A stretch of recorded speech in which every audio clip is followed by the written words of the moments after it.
ఓం మహాగణాధిపతయే నమః. ఓం గురుభ్యో నమః. ఓం శ్రీమాత్రే నమః. మనం ఈరోజు చెప్పుకోబోయేటువంటి టాపిక్ ఏమిటి అంటే, ఒక్కొక్క లగ్నానికి మనకు 12 లగ్నాలు ఉంటాయి, మేషం నుంచి మీనం వరకు.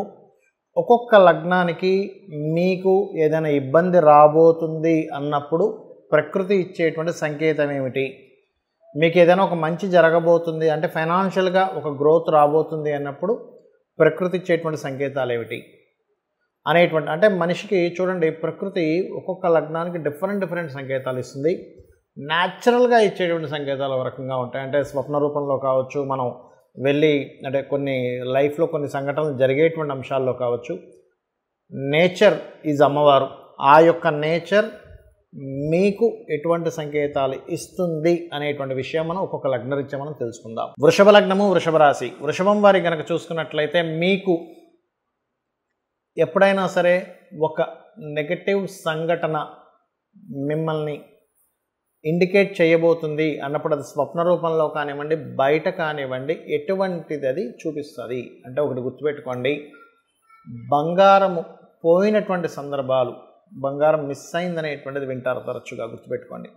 లేదా ఒక గొడవ జరిగింది, లేదా ఒక ప్రయాణంలో ఒక సంఘటన జరిగింది, వాటర్ రిలేటెడ్ సంబంధించినవి. అంటే చిన్న ఉదాహరణ చెప్తాను. వాటర్ తీసుకుంటుంటే కింద పడిపోవడం, లేకపోతే వాటర్ వేస్ట్గా పోయిందనేటువంటిది వినడం, లేకపోతే వాటర్లో ఎవరో పడిపోయారనేటువంటి విషయాలను మీరు తరచూ వింటూ ఉండడం. అంటే ఆ యొక్క మంచి పని, మీరు ఏదైతే ఒక బిజినెస్ కావచ్చు, అగ్రిమెంట్ కావచ్చు, కాంట్రాక్ట్ కావచ్చు, జాబ్లో జాయిన్ అవ్వడం కావచ్చు, కొంతమంది సంశయిస్తూ ఉంటారు, నాకు ఈ చాయిస్ వచ్చింది, లేకపోతే నాకు ఈ యొక్క అవకాశం వచ్చింది, కానీ నేను ఇందులో ఎంతవరకు సక్సెస్ అవ్వగలను, నేను వెళ్ళడం కరెక్టా కాదా అని సంశయిస్తూ ఉంటాం. మీరు సంశయిస్తున్నప్పుడు మీరు నిత్యం అమ్మవారిని కనుక ఆరాధిస్తున్నట్లయితే, ఆ యొక్క సంశయానికి అమ్మవారు వెరీ క్లియర్లీ ఒక ఇండికేషన్ ఇస్తుంది. వృషభ లగ్నం వారికి నేను చెప్పినటువంటి ఇండికేషన్స్. మరి పాజిటివ్ ఇండికేషన్ ఏదో ఒకటి ఉండాలి కదండి. అంటే ఇక్కడ పాజిటివ్ ఇండికేషన్ ఏమిటి అంటే, బయట మీకు బంధువర్గం నుంచి ఒక మంచి న్యూస్ వింటారు, లేదా చిల్డ్రన్ నుంచి ఒక మంచి న్యూస్ వింటారు, కుటుంబ సభ్యుల్లో ఉండే వాళ్ళతో ఒక మంచి న్యూస్ వింటారు, లేదా సమ్ టైమ్స్ స్వప్నంలో పచ్చటి చెట్లు వస్తాయి, గ్రీన్ కలర్ ట్రీస్ రావడం జరుగుతూ ఉంటుంది, పచ్చటి కొండలు ఎక్కుతున్నట్టుగా రావడం, ఇట్లాంటివన్నీ కూడా కనబడతాయి. లేదా ఒక తెలివిగా ఒక నిర్ణయం తీసుకునేటువంటి సందర్భం వస్తుంది, లేదా ఒక తెలివితేటలకు సంబంధించినటువంటి అంశం వింటారు. చూడండి, మనం ఒక్కోసారి యూట్యూబ్లో చూస్తూ ఉంటాం, ఎవరైతే చెస్ ఆడేటువంటి పిల్లవాడు చాలా అద్భుతంగా మనకి అతని యొక్క ప్రతిభ చూపించాడు అనేటువంటి, ఇట్లాంటివన్నీ వినడం జరుగుతుంది. అదేవిధంగా మీరు వేరే ప్రాంతానికి వెళ్ళి ఉద్యోగంలో రాణించినట్టుగా రావడము, లేదా ఎవరో వేరే వాళ్ళు వేరే ప్రాంతానికి వెళ్ళి ఉద్యోగంలో బాగా రాణించారనేటువంటి ఒక విషయాన్ని వినడము, దూర ప్రాంతాలకు వెళ్ళడం వల్ల వాళ్ళకి కలిసి వచ్చిందనేటువంటి వినడం, ఇట్లాంటివన్నీ, లేదా ఏనుగు రావడం స్వప్నంలోకి. అదేవిధంగా కొంతవరకు చూసుకున్నట్లయితే భగవత్ సంబంధించిన ఊరేగింపులు రావడము, అందులో ముఖ్యంగా విష్ణువుకి సంబంధించినవి ఎక్కువగా స్వప్నంలోకి రావడం మీకు వస్తుంది అంటే, మీ వృషభ లగ్నం వారికి ఖచ్చితంగా మీకు అది ఒక మంచి జరగబోతుంది. మీరు తీసుకునేటువంటి డెసిషన్స్ కరెక్ట్ డెసిషన్స్ మీరు తీసుకోబోతున్నారని మీరు అర్థం చేసుకోవాలి. అయితే మరి మీకు ఒక్కొక్కసారి సమ్ టైమ్స్ ఏమవుతుందంటే, కొన్ని డెసిషన్స్ మనకు అలా కనబడ్డా తీసేసుకొని ముందుకు వెళ్ళిపోతుంటాం, కానీ ఆ సందర్భంలో మనం ఇరుక్కుపోయినట్టుగా ముందుకు రాలేక, వెనక్కి రాలేక, ముందుకు వెళ్ళలేక ఒక సంశయంలో ఉంటాం. అలాంటప్పుడు మరి ఆ యొక్క సిచ్యువేషన్ నుంచి బయటపడాలి అంటే మీరు ఒకటే గుర్తుపెట్టుకోండి, ఓం మధుసూదనాయ నమః అనే నామస్మరణ చేయండి, ఓం నమో నారాయణాయ అనుకోండి. వీలైనంత మటుకు దగ్గరలో ఉండేటువంటి వెంకటేశ్వర స్వామి ఆలయం కానీ, లేకపోతే తిరుపతికి కానీ వెళ్ళిరండి.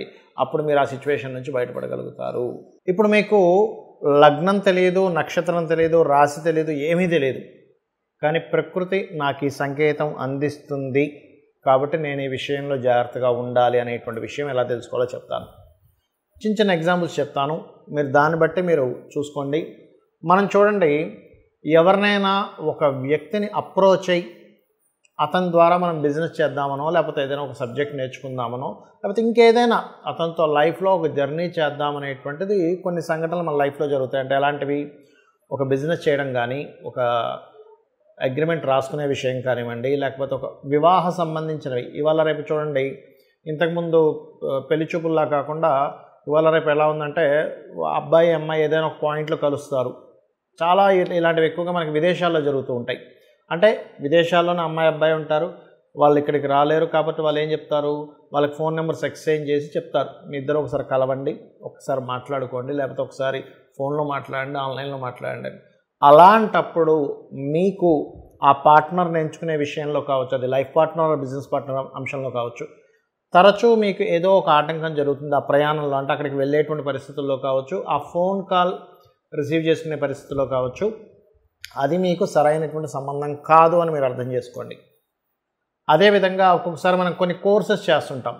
ఆ కోర్సెస్ చేసేటప్పుడు కూడా మనకి పలానా డిపార్ట్మెంట్ వాళ్ళకి ఫోన్ చేసినప్పుడు, లేకపోతే వాళ్ళని మనం కన్సల్ట్ అయినప్పుడు సరైనటువంటి డిస్కషన్స్ అవ్వట్లేదు. ఏదో ఒక చెడు, అంటే అదే టైంలో ఏదైనా గొడవ జరగడము, అదే టైంలో ఒక్కోసారి ఎలా ఉంటుందంటే మనం ఒక పని చేసే ముందు దానికంటే ముందు ఒక నింద అనుభవించడం కానీ, ఒక ఇబ్బందికరమైనటువంటి వాతావరణం కానీ వచ్చి దాని తర్వాత వస్తుంది దాని రిజల్ట్ అనేటువంటిది. అలా ఉన్నప్పుడు కూడా మీరు పర్టికులర్గా గుర్తుపెట్టుకోండి, ఇది సంథింగ్ ఈజ్ గోయింగ్ రాంగ్. అలా కాకుండా మీకు ఒక మంచి జరిగింది, ఒక హ్యాపీ మూమెంట్, ముహూర్తం అనేటువంటిది ఎలా ఉంటుందంటే మనకి ఉత్సాహం ఎప్పుడైతే వచ్చిందో, మనకి ఎప్పుడైతే ఆలోచన వచ్చిందో అది స్టార్ట్ చేయడమే గొప్ప ముహూర్తంగా చెప్తూ ఉంటారు. ఆ రకంగా ఇక్కడ ఏంటంటే మీకు గనక ఈ యొక్క విషయాల్లో మంచి జరిగిన వెంటనే మీరు ఒక నిర్ణయం తీసుకున్నారు, ఇట్స్ గివ్స్ గుడ్ రిజల్ట్. గుర్తుపెట్టుకోండి. ఆ రకంగా మనకి ప్రకృతి అనేటువంటిది, ప్రకృతి అంటే ఎవరో కాదు, అమ్మవారు. ఈ విషయాన్ని బాగా అర్థం చేసుకోండి. అమ్మవారే ప్రకృతి. ఆ శక్తి అంటే మనకు కనబడుతున్నటువంటిది మొత్తము కూడా ఈశ్వరుడు అనుకుంటే అందులో ప్రసరిస్తున్నటువంటి శక్తి ఏదైతే ఉందో అది అమ్మవారు. ఈ రకంగా మనకు ఒక్కోసారి స్వప్నంలో కూడా వస్తుంది. అయితే దుస్వప్నాలు, మంచి స్వప్నాలు అనేటువంటివి ఉంటాయి. దానికి ఆల్రెడీ నేను మీకు కొన్ని వీడియోల్లో దాని యొక్క పారామీటర్స్ చెప్పాను. పొద్దున్న ఊహించుకున్నది, లేకపోతే మీరు అనుమానించింది, ఒక దాని గురించి మాట్లాడింది, మీరు అనుభవించినటువంటి విషయం, పొద్దునంతా ఏదో ఒక జర్నీ చేశారు, ఒక వాటర్ దగ్గరికి వెళ్ళారు, లేకపోతే సముద్రం దగ్గరికి వెళ్ళారు, అటువంటివి ఏవైనా సేమ్ కళలోకి వస్తే దాన్ని స్వప్నశాస్త్రపరంగా తీసుకోకూడదు. ఇవేవి కాకుండా మీకు స్వప్నంలోకి రావడము, అనారోగ్యంతో లేకుండా ఆరోగ్యంగా ఉన్నప్పుడు వచ్చినటువంటి స్వప్నము, అది కూడా సమయాన్ని బట్టి, రాత్రి ఏ టైంలో వచ్చిందా, లేకపోతే ఎర్లీ మార్నింగ్ వచ్చిందా, అర్ధరాత్రి వచ్చిందా అనేటువంటి చూసుకోవాలనేది కూడా నేను మీకు గత వాటిలో చెప్పాను. అయితే ఇక్కడ నేను చెప్పేది ఏమిటంటే, మీకు ఏదైనా సరే ఆదివారాలు ఎక్కువగా జరుగుతున్నాయి మంచి విషయాలు, అప్పుడు మీరు ఆదివారాలు లేదా రవి నక్షత్రాలు లేదా 1 నుంచి, అంటే 1వ సంఖ్య వచ్చేలాగా, అంటే 1, 10 లేనట్లయితే ఈ రకంగా 28వ తేదీ ఈ తారీఖుల్లో మీరు ఏదైనా ప్రారంభించండి. అలా కాదండి నాకు ఎప్పుడు సోమవారాలు బాగా కలిసి వస్తుంది అంటే మీకు ఇండికేషన్ అనమాట, మీ జాతకంలో ఎక్కడో చంద్రుడు బాగున్నాడు. అందుకని అప్పుడు ఏంటి, 2 వచ్చే సంఖ్య లేదా చంద్ర నక్షత్రాలు.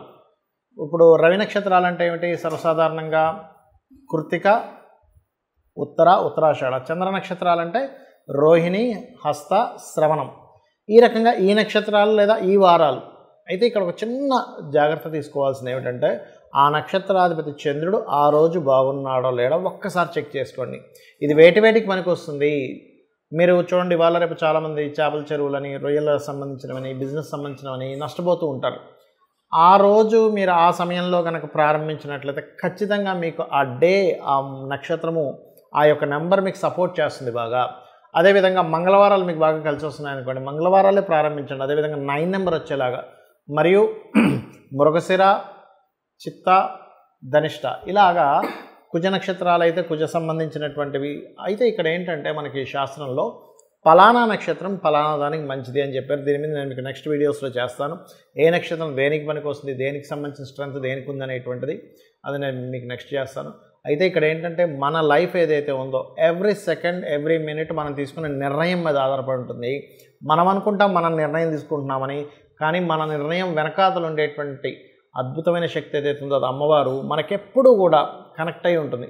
అయితే మనకు కంప్లీట్గా కనెక్ట్ అయ్యి ఉండాలి అంటే మీరు అమ్మవారితో ఎప్పుడు మాట్లాడుతూ ఉండాలి. అంటే అలాగా మీరు ఏదైనా ఒక పని చేసేటప్పుడు నేను ఇది చేస్తున్నాను అమ్మ, నాకు ఇది మంచా కాదా నువ్వే నిర్ణయించు అన్నప్పుడు ఏం చేస్తుందంటే అమ్మవారు ఖచ్చితంగా అక్కడ కనెక్ట్ అవుతుంది.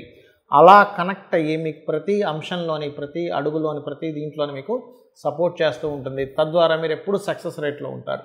కాబట్టి మీరు చేయండి, ఖచ్చితంగా మీరు లైఫ్లో సక్సెస్ అవుతారు. దీంతో పాటు ఉదయము సాయంత్రము కూడా లలితా సహస్రనామాల యొక్క శ్రవణము లేదా పఠనము చేయండి. 100% లలితా సహస్రనామాల వాళ్ళ యొక్క శ్రవణం కానీ పఠనం కానీ చేసినప్పుడు ఏమవుతుందంటే మన కర్మలన్నీ కూడా మన ఆరాతో కనెక్ట్ అయి ఉంటాయి, మన షట్చక్రాలతో కనెక్ట్ అయి ఉంటాయి. ఆ ఆరాలో ఉన్నటువంటి బ్యాడ్ కర్మాస్ ఏవైతే ఉన్నాయో ఈ యొక్క లలితా సహస్రనామాలు కానీ లేకపోతే విష్ణు సహస్రనామాలు కానీ ఆ యొక్క తరంగాల ద్వారా అవి క్లియర్ అవుతాయి. మన చుట్టూ ఉన్నటువంటి ఆరా మన యొక్క సక్సెస్కి, మన యొక్క ఫెయిల్యూర్కి కనెక్ట్ అవుతుంది. మీరు ఎప్పుడైతే దాన్ని క్లియర్గా పెట్టుకున్నారో మన నిర్ణయాలు, మన సక్సెస్ రావడం ఇవన్నీ కూడా అద్భుతంగా జరుగుతాయి. అమ్మవారి యొక్క అనుగ్రహం మీకు కలుగుతుంది. శ్రీమాత్రే నమః.